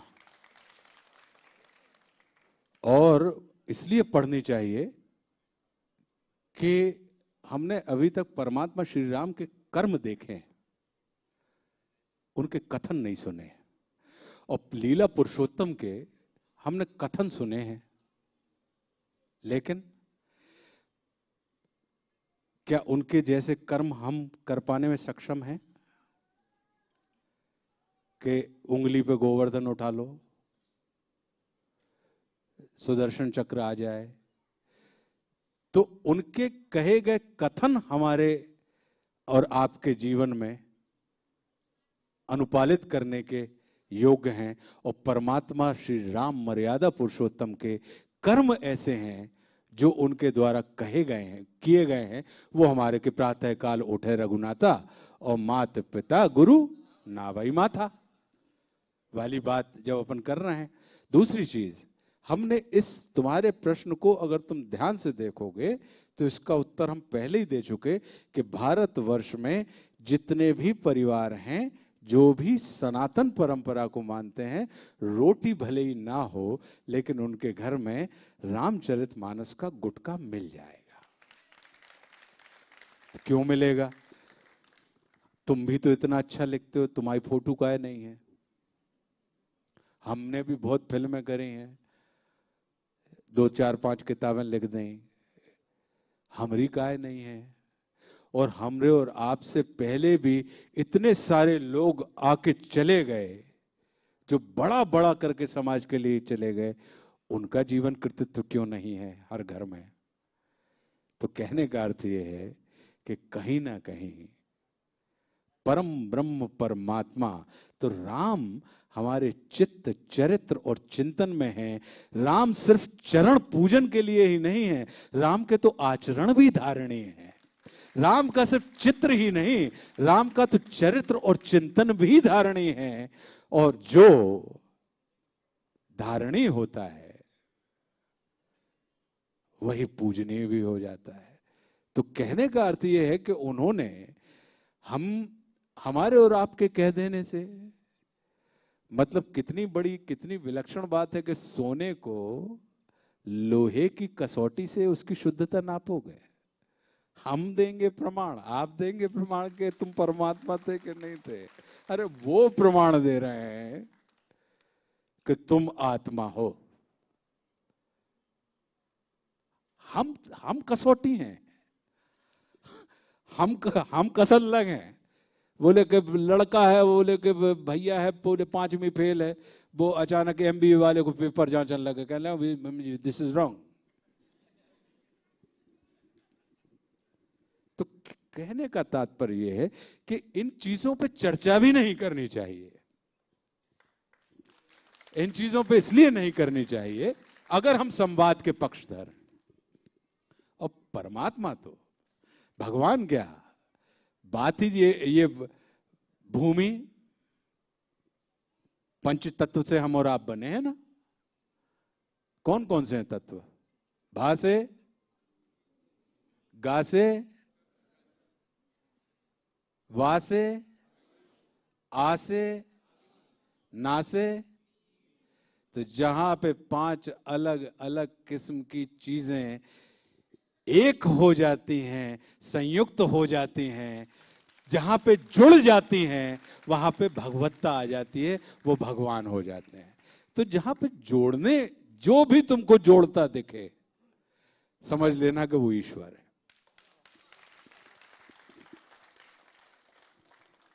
क्योंकि वो बता ही दिया है उन्होंने कि ये क्या है। वो क्या पानी और आग की मिजाज मिलते हैं क्या? क्या मिट्टी का और भूमि का और वायु का मिजाज मिलता है क्या? सब अलग अलग प्रकृति के हैं। अलग अलग प्रकृति जहां पर अपने अपने अस्तित्व को एक दूसरे के साथ जोड़ देती हैं, तो भय प्रकट कृपाला दीन दयाला कौशल्य अधिकारी वाली जो बात आ जाती है, वो अपने आप आ जाती है। तो परमात्मा श्री राम तो जोड़ने निकले हैं। हमको हम और आप कहेंगे, हम सर्टिफाई करेंगे, मत करो। तुम्हारे कहते, हम कल को कहने लगे कि आंख बंद करके बैठे अपन। अब चूंकि सब यहाँ पे ऐसा होता था जब छोटे थे हम लोग, अब तो सब जगह घर घर में शौचालय बन गए ना। तो जब छोटे थे, अब हमारे छोटेपन को लगाना भैया, हम 55 साल के हैं, ठीक है। तो जब हम छोटे थे तो होते तो थे सब, लेकिन अब जैसे स्कूल ही गए, अब स्कूल गए, अब जोर से लगे आई, तो अपन कहाँ पे बैठेंगे? सड़क के किनारे नाली पे, ठीक है। अब लेकिन बड़े तो हो रहे हैं, भले ही 6-7 साल की उम्र है, लेकिन वो एक मनुष्य होने का भाव तो आ चुका है ना, यानी लाज संकोच तो आ चुकी है ना। तो अब चलती हुई सड़क पे आपको कहां बैठना पड़ रहा था? तो अपन क्या करते थे, जो सबको याद होगा, सब ऐसे बैठ जाते। अब ऐसे क्यों बैठते थे, इसका कारण पता है? हमें नहीं दिखा रहा हूं मतलब कोई ये नहीं दिखा रहा हो, हमें नहीं दिखा रहा हो मतलब हम नहीं दिखा रहे। तो हमें नहीं दिखा रहा हो तो कोई ये नहीं दिखा रहा हो, लेकिन हमें नहीं दिखा रहा हो तो कोई ये नहीं दिखा रहा हो, तुम्हें सब दिखा रहे, तुम्हें भला ही नहीं दिखा रहा हो। सब देख रहे, क्यों क्यों राणा जी, गलत बात है ये, हम बाबूजी से कहेंगे। कहने का अर्थ है, तो अपन तो इन चीजों की चेष्टा भी नहीं करनी चाहिए। बहुत छोटे अपन मनुष्य ही अच्छे से हो जाएं, तब अपन परमात्मा के उनके चरित्र प्रमाण पत्र को और उनके चिंतन को, महापुरुषों के पदचिन्ह अभी तक मिटे नहीं हैं। कारण पता है क्यों? क्योंकि अभी तक हम उन पर चले नहीं हैं।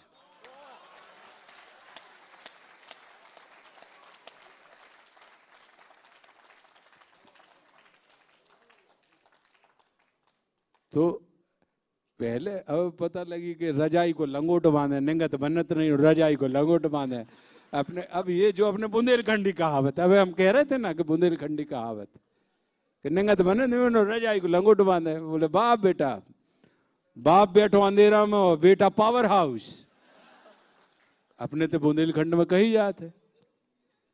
तो कहने का तात्पर्य है, ये चर्चा हम किसको जवाब देंगे? अगर किसी के कहने से मेरी आस्था कमजोर होती है, मेरा धर्म हिलता है, मेरा परमात्मा हिलता है, तो परमात्मा में कमजोरी नहीं है, धर्म में कमजोरी नहीं है, हम में कमजोरी है। अपनी कमजोरी को हम परमात्मा की कमजोरी के नाम से, धर्म की कमजोरी के नाम से हम क्यों प्रसारित करेंगे? खुद सुधर, लाख कहो ना, कहते रहो तुम हमसे कि तुम बुरे अभिनेता हो, बुरे अभिनेता हो। जी धन्यवाद। हम उस समय 4 उन लोगों की बातें सुनेंगे जिन्होंने कहा कि आप अद्भुत अभिनेता हैं, अद्भुत अभिनेता हैं, अद्भुत अभिनेता हैं। हम खामोखा क्यों इस बातचीत में और चर्चा के बीच में हम पड़ेंगे? प्रभु ने कही है ये कि जाकी रही भावना जैसी। अपने भारत में एक कितनी अद्भुत बात है, कितनी अद्भुत बात है। परमात्मा, भगवान और भक्त के बीच में भगवान से अक्सर पूरी दुनिया में प्रश्न पूछने की अनुमति नहीं है, लेकिन अरे आपके ग्रंथ के ग्रंथ लिखा गए साहब। परमात्मा उनका ही भक्त उन्हीं की बात के ऊपर सवाल पे सवाल करता जा रहा है और वो जवाब देते जा रहे हैं। वो कह रहे हैं कि पूछो, पूछते रहो, पूछते रहो। इसलिए दुनिया का जितना अधिक दर्शन भारत ने प्रोड्यूस किया है, दर्शन, फिलॉसफी, वो उतना दर्शन विश्व में किसी भी देश ने कभी नहीं दिया। तो इसीलिए विभिन्न मत सनातन आप रह क्यों पाए? सनातन इसीलिए रह पाए कि अच्छा, ये एक कि किसी ने कहा कि 100 योग फल है।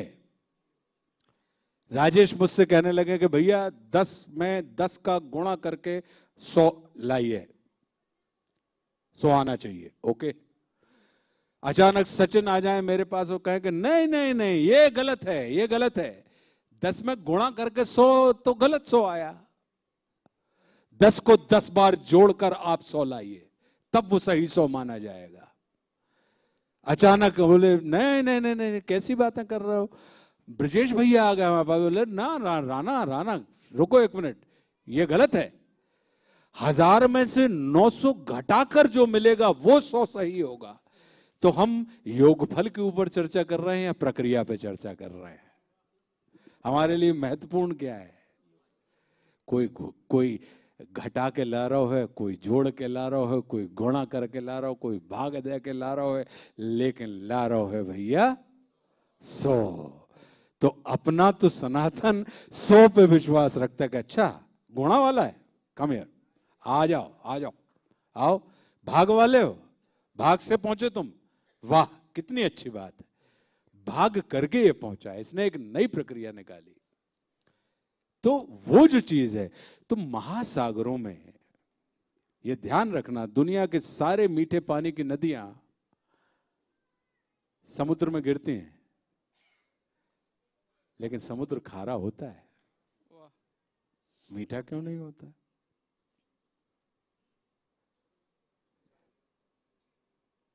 जड़ नहीं है। कैसे? वो पता है कि जे इतने तिसना वाले हैं, जे तृप्ति वाले नहीं, तिसना वाले हैं, जे पी पी के नदियां ससोक गए, जे समुद्र ससोक जे हैं। अगर हम तनक मीठे भाई तो थोड़ा सो खारोपन मनो रहे, ताकि हमारे गर्भ के अंदर तुझे ससोक आए। तो कहने का अर्थ ये है भैया कि सब, जैसे सूर्य प्रकाश देने के पहले ये नहीं सोचता कि ये अगड़ा है कि पिछड़ा है, ये अमीर है या गरीब है, या ये हिंदू है या मुसलमान है, या ये क्रिश्चियन है या ये क्या है, वो सबको प्रकाश देता। कहता नहीं नहीं भैया, आज तुम बहुत अच्छो काम करके आए थे, तो ये को D3 ज़्यादा अप्लाई करो, ज़्यादा ज़्यादा अलॉट करो D3। नहीं नहीं, इसकी D3 आज ये झूठ बोल के निकला है, इसकी D3 जरा कम कर दो। ऐसा तो नहीं करता वो, समान रूप से सबको। गुरुत्वाकर्षण का नियम, ऊपर से अगर चाहे पुण्यात्मा गिरे या पापात्मा गिरे, वो ये नहीं देखेगा कि पुण्यात्मा गिर रहा है तो फेदर वेट में गिरा हो, और पापात्मा गिर रहा हो को तो ना जल्दी से खींचो, पटको को एकदम से धचक के मारो। ऐसा कह भैया, बोले का, बोले कि छत पे डॉक्टर था, बोले हमारी कर यहाँ ही टूट गई, अब तुम्हारी इलाज करो। बोले का होगा? बोले हाँ डॉक्टर साहब, भाव कछु नहीं, छत पर धरी यहाँ थी 500 ईंट, तो हमने सोची कि एक एक करके ले आए हैं, तो बहुत टाइम लगे, तो उते पे धर होती टंकी, तो हमने बेसब्री 500 ईंट धर दी टंकी में, और टंका हमने बांध दो रस्सा से, और रस्सा लटका दो हमने वैसे का कहा था वो घिर्री पे, और हमने कहीं छोड़ो, तो जैसे ही हमने रस्सा लटकाओ, टंका लटकाओ, तो अब 500 ईंटें हो गए 500 किलो की, हम धरे 50 किलो के, तो टंका नीचे धरधरा जान लगो और हम धरधरा तो ऊपर जान लगे। तो जैसे ही हम ऊपर गए हैं तो हमारे हाथ से रस्सा छूट गया, तो अब रस्सा होगा तो 25 किलो को, और होगा 500 किलो की, तो वो घर घरात नीचे आने लगो, जो घर घरात ऊपर जान लगो, तो वो जैसे ही नीचे गिरो है तो वो को तल्ला टूट गया, तो सब ईंटें कड़ गए, तो वो टंकी हो गई 25 किलो की, और हम हो गए 50 किलो के। डॉक्टर साहब, तो टंकी फरफरात ऊपर जान लगी और हम धरधरात नीचे आ गए, तो हमारे हाथ से रस्सा टूट गया। डॉक्टर साहब, अब हमारा इलाज करो। ये सो दंड बंद थोड़ी है, अपने थे तो ये करें। हाँ, अब तुम मतलब यानी ऊपर नीचे रस्सा 500 किलो 50 किलो 25 किलो 50 रस्सा घर घर हाथ ऊपर जा रहा हो, घर घर हाथ नीचे आ रहा हो, हाथ से टूट गया, फिर मैं कह रहा हूँ तो अब करें यहाँ टूट गई, डॉक्टर साहब तुम इलाज करो। वो तो गुरुत्वाकर्षण का नियम है। तो सनातन बिल्कुल सूर्य के जैसा है, सनातन बिल्कुल पृथ्वी के गुरुत्वाकर्षण नियम के जैसा है।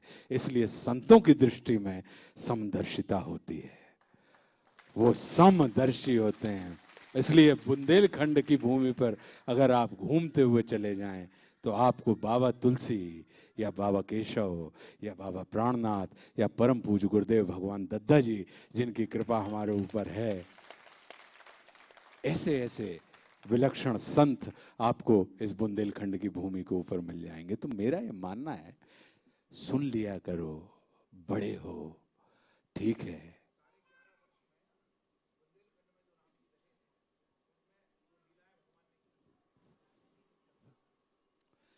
अब देखो भैया, हम कितने दीर्घ विस्तार से जवाब देने वाले आदमी हैं, 10 मिनट में तो नहीं हो सके।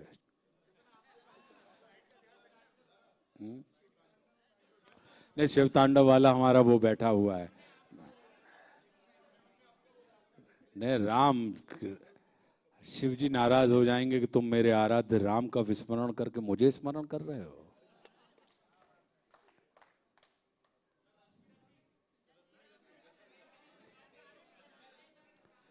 भैया ऐसो है कि लाल लाल लाल लाल जित देखो उत लाल लाल, देश को है कैसो हाल, देखो तो कन्हैया लाल।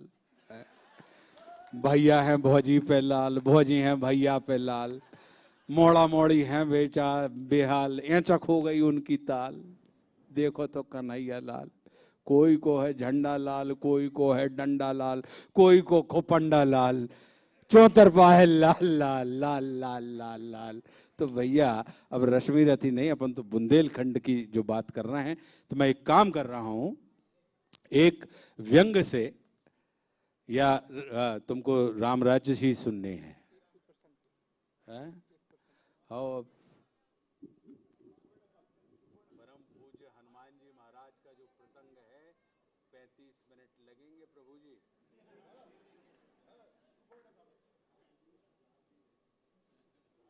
वो तो मतलब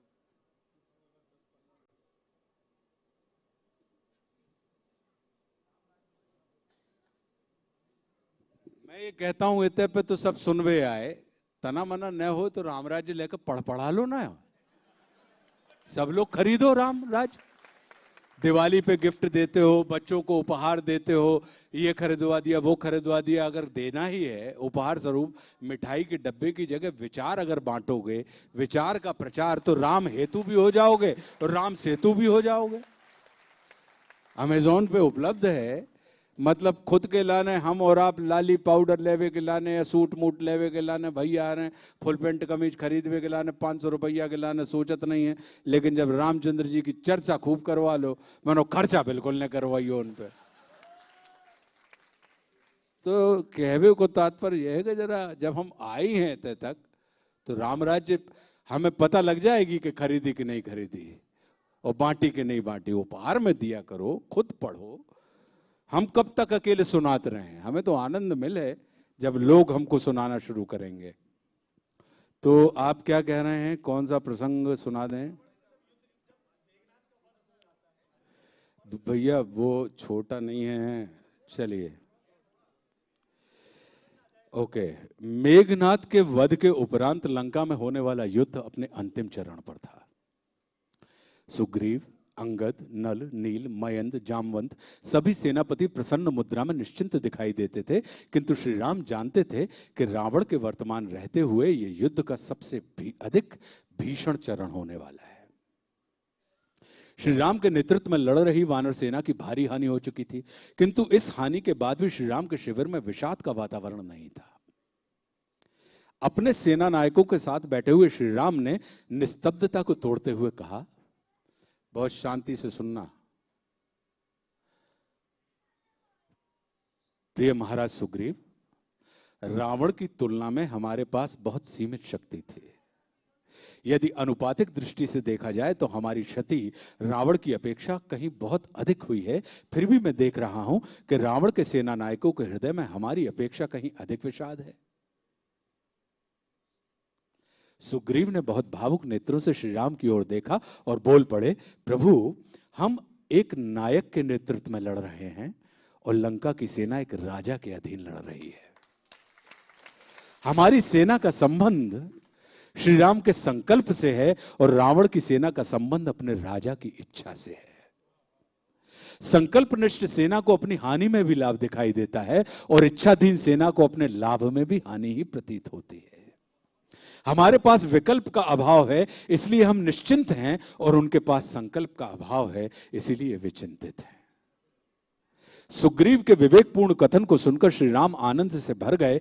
उन्होंने बहुत करुणा से सुग्रीव की ओर देखा और फिर अंगद की ओर मुस्कुराते हुए देखने लगे। अंगद को लगा जैसे श्री राम उनका मंतव्य जानना चाहते हैं, तो स्वतः ही उनके मुख से निकला, प्रभु, महाराज सुग्रीव का कथन पूर्णतः सत्य है। लंका के युद्ध क्षेत्र में लड़ा जाने वाला यह युद्ध राम और रावण के बीच नहीं, संकल्प और इच्छा के बीच हो रहा युद्ध है। यह नायकत्व और राजत्व के बीच का संघर्ष है। श्री राम ने मुस्कुराते हुए कहा, क्या तुम इन दोनों मानसिकताओं के बीच के अंतर को रेखांकित कर सकते हो प्रिय अंगद? अंगद ने बहुत विनम्रता से कहा, प्रभु, नायक अपने सैनिकों को अपना सहयोगी मानता है, इसीलिए वो अपने साथ रहने वाले प्रत्येक सैनिक के संकल्प को अपना संकल्प बना लेता है। उनके कल्याण में ही नायक को अपना कल्याण दिखाई देता है। और दूसरी ओर राजा अपने सहयोगी तो छोड़िए, अपने परिजनों को भी अपना भृत्य मानता है। ये कहते हुए अंगद की दृष्टि यकायक विभीषण से टकरा गई। विभीषण की आंखों में उसे अपने कथन से सहमति दिखाई दी, तो उसने बोलना जारी रखा, राजा सदैव अपने कल्याण की सोचता है और वो चाहता है कि उसके लोग राजा के कल्याण को ही अपना कल्याण माने। नायक जन की प्रतिष्ठा के लिए लड़ता है, तो राजा मन की प्रतिष्ठा के लिए अड़ता है। हम अपने प्रण की रक्षा करना चाहते हैं प्रभु, और रावण अपने प्राण की रक्षा करना चाहता है। रावण के सैनिक अपनी वृत्ति के लिए अपने प्राण गंवा रहे हैं, और राम के सैनिक अपनी भक्ति के कारण अपने प्राणों को उत्सर्ग कर रहे हैं। हे पुरुषोत्तम, गंवाने का भाव रखने वाले तो सदैव अवसादग्रस्त ही होते हैं, और जो उत्सर्ग, समर्पण, चढ़ाने की भावना से भरे होते हैं वे आनंद में मस्त रहते हैं। तभी वयोवृद्ध जामवंत अपनी धीर गंभीर वाणी में बोलने लगे, प्रभु, श्री राम के नेतृत्व ने यज्ञ भूमि को भी युद्ध भूमि बना दिया था। प्रभु रावण के नेतृत्व ने यज्ञ भूमि को भी युद्ध भूमि बना दिया था, किंतु राम का नेतृत्व युद्ध भूमि को भी यज्ञ भूमि में रूपांतरित कर देता है। क्योंकि राम राजा नहीं नायक हैं। राजा का कोई मित्र नहीं होता प्रभु, और नायक का कोई शत्रु नहीं होता। नायक की शत्रुहीन दृष्टि ही युद्ध को यज्ञ बना देती है। इसलिए हम किसी युद्ध का नहीं, एक यज्ञ का हिस्सा हैं, मानवता के कल्याण के लिए किए जाने वाले यज्ञ का। और इस यज्ञ में हम साकल्य की हाविश नहीं डाल रहे हैं, इसकी संविधा तो हमारे स्वयं के प्राण हैं। प्रभु रावण और उसकी सेना हमें हरा देने के भाव से भरी हुई है, जबकि हम लंका को जीत लेने के भाव से प्रेरित हैं। इसीलिए हमें अपने अनिष्ट में भी इष्ट दिखाई देता है, और रावण को साक्षात इष्ट भी अनिष्ट दिखाई दे रहा है।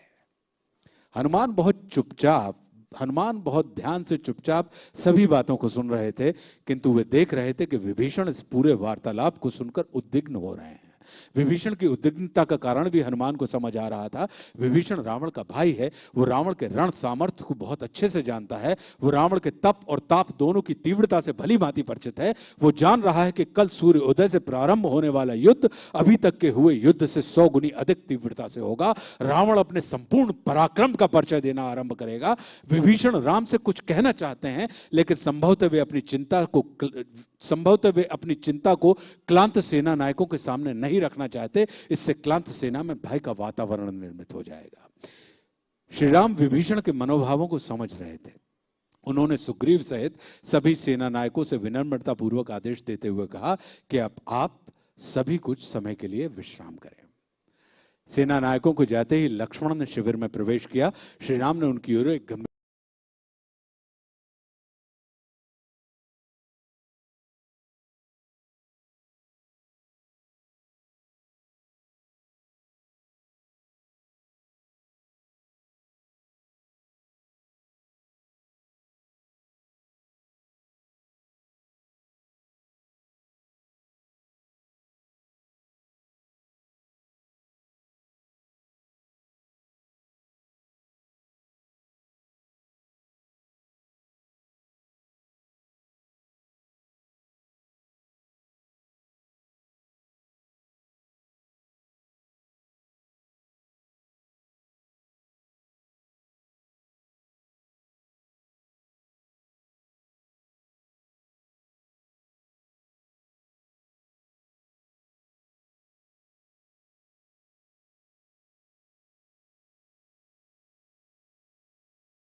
की जो दृष्टि है, लक्ष्मण अभिभूत से अपने भाई को देख रहे थे।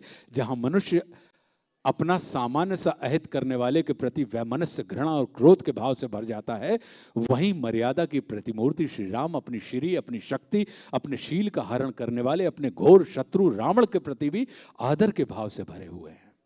लक्ष्मण ने विनीत भाव से कहा, भैया आप सत्य ही पुरुषोत्तम हैं। रावण के दुष्चरित्र में भी आप उसके कलंक को नहीं, उसके गुणों को ही देख रहे हैं। राम ने गंभीरता से लक्ष्मण को देखते हुए कहा, लक्ष्मण, शत्रु के हीन पक्ष को देखने वाला व्यक्ति शत्रु को समाप्त करने के प्रयास में स्वयं भी हीनता को प्राप्त होता है। इसलिए हमें सदैव अपने शत्रु के गुणों, उसके उज्जवल पक्षों को ही ध्यान में रखना चाहिए, जिससे हमारा परिष्कार हो सके। शत्रु का संपर्क हमें उत्कृष्ट भी बना सकता है और निकृष्ट भी। विजय का अर्थ किसी का वध करके उसे परास्त करना नहीं होता, अपितु स्वयं के चित्त, चरित्र और चिंतन का परिष्कार भी होता है।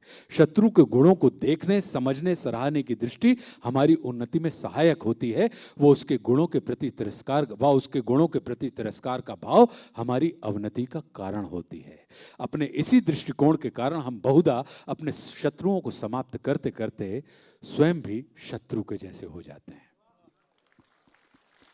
लक्ष्मण अभिभूत से राम को देखते हुए विचारने लगे, इतनी विराट दृष्टि, इतना अमल चित्त क्या किसी मनुष्य का हो सकता है? क्षमा, दया, करुणा, समदर्शिता, ये सब तो उस अनदेखे ईश्वर के ही गुण होते हैं जिन्हें लक्ष्मण अपने भाई राम में वर्षों से देख रहे हैं। लक्ष्मण सत्य ही परम सौभाग्यशाली है जो उन्हें इस नश्वर जगत में राम जैसे भाई की सेवा और सानिध्य का सुख प्राप्त हुआ। अब तक चुप खड़े विभीषण ने अपने दोनों हाथ जोड़कर कहा, राम, यदि आपकी आज्ञा पाऊं तो कुछ निवेदन करना चाहता हूं। राम ने आश्वस्त करते हुए मुस्कुराहट के साथ सम्मान पूर्वक स्वर में कहा, लंकाधिपति विभीषण को अपने मित्र राम से कुछ कहने के लिए आज्ञा लेने की आवश्यकता नहीं है। आप प्रसन्न मन से अपनी बात कहिए मित्र लंकेश। राम आपके मुख से निकलने वाले कल्याणकारी वचनों को सुनने के लिए उत्सुक है। ये आपकी सहृदयता है जो आप मुझ अनाथ को लंकाधिपति कहकर मुझे संबल प्रदान करते हैं, किंतु प्रभु, वास्तविकता यह है कि आप रावण की शक्ति, भक्ति, युक्ति, उसके शौर्य, उसके पराक्रम से अनभिज्ञ हैं। हे दशरथ नंदन, कल सूर्योदय के साथ ऐसा भीषण संग्राम होगा जिसकी आपने कल्पना भी न की होगी। संसार के श्रेष्ठतम अस्त्रों शस्त्रों से युक्त महापराक्रमी रावण समस्त विद्याओं का ज्ञाता ही नहीं, निर्माता भी है। रावण के पास जो आयुध हैं वो देवताओं के पास भी नहीं है। जिस रथ पर सवार होकर वो समर भूमि में भ्रमण करता है वो पूरा का पूरा एक अति विशाल आयुधागार है। और दूसरी ओर आप हैं जिसके पास सामान्य रथ तो छोड़िए, पैरों में पहनने के लिए पदत्राण तक नहीं है। आप धरती पर खड़े होकर युद्ध करते हैं और रावण आकाश में खड़े होकर आप पर आयुधों की वर्षा करेगा। प्रभु, ये असामानता के धरातल पर लड़ा जाने वाला युद्ध है। मेरे मन में आपके बल, आपके रण कौशल के प्रति तनिक भी संदेह नहीं है, किंतु आपके प्रति मेरे हृदय में अपार प्रेम और श्रद्धा है, जिस कारण मेरे चित्त में भय और चिंता ने अपना साम्राज्य बना लिया है। हे बलवीर, आप किस विधि से उस महाबली पर विजय प्राप्त करेंगे? विभीषण के कथनों को सुनकर लक्ष्मण का हृदय रोष से भर गया। उनके मन में आया कि वे विभीषण को इसी क्षण शिविर से बाहर का मार्ग दिखा दें। जब श्री राम पर संदेह करने का समय था तब तो ये राक्षसराज भैया पर विश्वास प्रकट कर रहे थे, और जब श्री राम को पूर्ण विश्वास की आवश्यकता है तब ये अपनी प्रीति की दुहाई देकर उनके सामर्थ्य पर संदेह प्रकट कर रहे हैं। युद्ध निर्णायक मोड़ पर पहुंच चुका है, तब किसी मित्र के द्वारा ऐसी मनोबल तोड़ने वाली चर्चा नीतिपूर्ण नहीं होती। अपने विचारों को कार्य रूप में परिणत करने से पहले उन्होंने एक बार श्री राम के मुख को देखा। राम की मुद्रा देखकर लक्ष्मण एक बार पुनः चकित हुए। कोई अन्य व्यक्ति होता तो इस प्रकार की चर्चा को वो अपना असामर्थ्य मानकर विचलित हो जाता, किंतु श्री राम के मुख पर मानो विभीषण के कथनों का कोई प्रभाव ही नहीं था। वे पूर्ण आश्वस्ति के साथ मुस्कुराते हुए विभीषण को देख रहे थे, मानो कह रहे हो कि भीषण प्रतिकूल परिस्थितियों में अपने मन की सभी शंकाओं, चिंताओं को यदि हम अपने मित्र के समक्ष स्पष्टता से नहीं रखेंगे तो फिर किसके समक्ष रखेंगे? मित्र का अर्थ ही होता है मन को त्राण से मुक्त करने वाला। मित्र हमारे कष्टों के कारक नहीं, निवारक होते हैं। श्री राम ने बहुत स्नेह से विभीषण के कंधे पर हाथ रखा, उन्हें अपने साथ लेकर रणभूमि में पहुंच गए। अमावस्या के गहन अंधकार में बहुत दूर लंका के अजय दुर्ग की प्राचीर दिखाई दे रही थी। उस नीरवता में विभीषण को श्री राम का उल्लास से पूर्ण किंतु गहन गंभीर स्वर सुनाई दिया। वे कह रहे थे, मित्र विभीषण, जिस रथ से युद्ध जीते जाते हैं वो नहीं है जो रावण के पास है। ऐसे रथ तो लकड़ी और लोहे से बने हुए साधन मात्र कहे जाते हैं, जिनका उपयोग रावण जैसे योद्धा रणभूमि में विचरने के लिए करते हैं। वो रथ कुछ और ही है जो जीवन संग्राम में विजयश्री दिलाता है। विभीषण ने चिंतातुर नेत्रों से श्री राम की ओर देखते हुए पूछा, जिस रावण को देवता, यक्ष, गंधर्व जैसे परम पराक्रमी साधन संपन्न जातियां पराजित नहीं कर पाए, उस महापराक्रमी रावण के विरुद्ध छिड़ने वाले संग्राम के लिए आप किस रथ का उपयोग करेंगे, यह मेरी समझ में नहीं आ रहा है। वो कौन सा रथ है राम जिसकी आप चर्चा कर रहे हैं, वो मुझे दिखाई क्यों नहीं दे रहा। लंकाधिपति विभीषण, साधनों के मध्य रहने वाला बहुधा साधना के महत्व को विस्मृत कर देता है। उसकी मति पर भ्रम का आवरण चढ़ जाता है। परिणाम स्वरूप उसकी दृष्टि इस लौकिक जगत में विद्यमान अलौकिक शक्तियों को देख पाने में असमर्थ हो जाती है।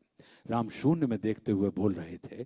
विभीषण को लगा जैसे राम दृश्यमान संसार के शून्य को ही नहीं अपितु स्वयं में व्याप्त अदृश्य ब्रह्मांड को ध्यानस्थ होकर देख रहे हों। उनका स्वर अत्यंत गंभीर गहरा ध्वनित हो रहा था। राम ने अपनी दृष्टि की कोर से विभीषण की ओर देखते हुए कहा, क्या कहा, अब ये पढ़ो।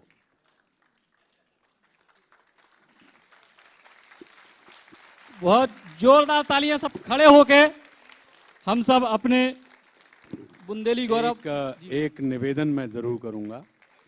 मैं जानता हूं कि छाया चित्र का महत्व स्मृति के रूप में सबके लिए होता है, लेकिन चूंकि समय अपनी गति से नहीं चलता, हमें समय की गति के हिसाब से चलना पड़ता है। तो मेरे लिए स्मृति वो महत्वपूर्ण होगी कि अगर मेरे जाने के बाद भी आपकी स्मृति में मेरा स्थान बना रहा तो मेरा आना भी सफल हो जाएगा और मेरा जाना भी सफल हो जाएगा। और यहां से जाने के बाद यदि आपका मेरी स्मृति में स्थान अमिट रहा तो आपका भी आना सफल हो जाएगा और जाना सफल हो जाएगा। तो एक विनम्र प्रार्थना है हमारी कि छाया चित्रों के लिए बिल्कुल भी निवेदन मत कीजिएगा। मैं क्योंकि भागूंगा और ये चित्र मैं ले लेता हूं क्योंकि आशीष आया है, दबंग इसका नाम है। और अनिल, अरे वाह, हमारे बीच में जोरदार तालियां हो जाएं सागर के समाज सेवी अनिल तिवारी जी के लिए। और मैं सभी जनों से निवेदन करता हूं कि मंच को कृपया खाली रख दें।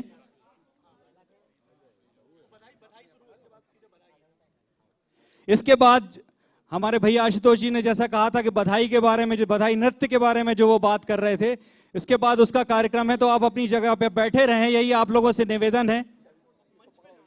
कृपया मंच पर ना आए, मंच की गरिमा बनाए रखें।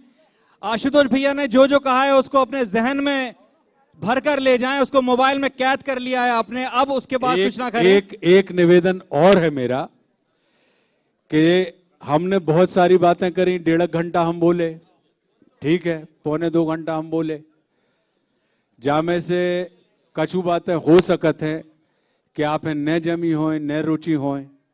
तो जैसे अपनी थाली में मान लो कोई व्यंजन परस देते, वो कछु कोई सब्जी अच्छी नहीं लगे तो अपन भाई एक तरफी धर देते हैं, ठीक है, और जो सब्जी अच्छी लगते हैं भाई अपन गपा गप 2-3 कटोरा खा जाते हैं।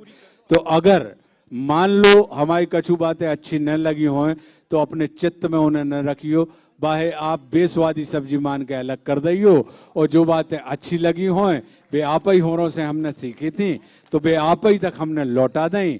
और मतलब कहीं सुनी कह भी सुन भी, माफ करियो भैया।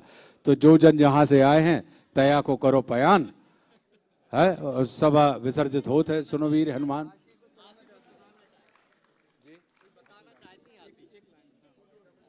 सर, जैसे आपने व्यंजनों की बात करी तो हम आपको एक अपने जो बुंदेलखंड में पारंपरिक गारी होती हैं, मंडप के नीचे जो माताएं बहनें गाती हैं, तो हम आपको वो सुनावो चाह रहे हैं।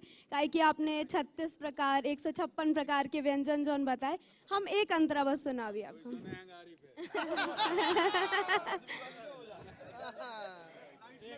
मैं आप सभी लोगों से निवेदन करता हूं, कृपया मंच की गरिमा बनाए रखें। आप लोग नीचे चले जाएं।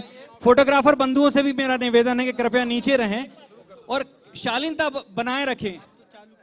भोजन परसत है आज भात भात के, भोजन परसत है आज भात भात के, जनक राजा दोई हाथ के। क्या बात है, भोजन वाह। परसत है आज भात भात के, जनक राजा दोई हाथ के।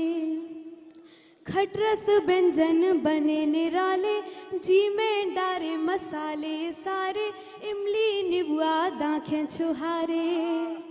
खटरस व्यंजन बने निराले, जी में डारे मसाले सारे, इमली निबुआ दाखें छुहारे।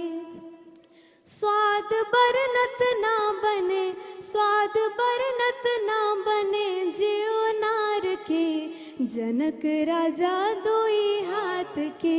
भोजन परसत है आज भात भात के, जनक राजा दोई हाथ के। अद्भुत, आपके ऊपर धन्यवाद। मातेश्वरी सरस्वती की कृपा बनी रहे। मैं परम पूज्य गुरुदेव भगवान दद्दा जी से प्रार्थना करता हूँ कि आपके कंठ में और आपके चित्त चरित्र में मातेश्वरी सरस्वती कृपा आपका करते रहें। आशीर्वाद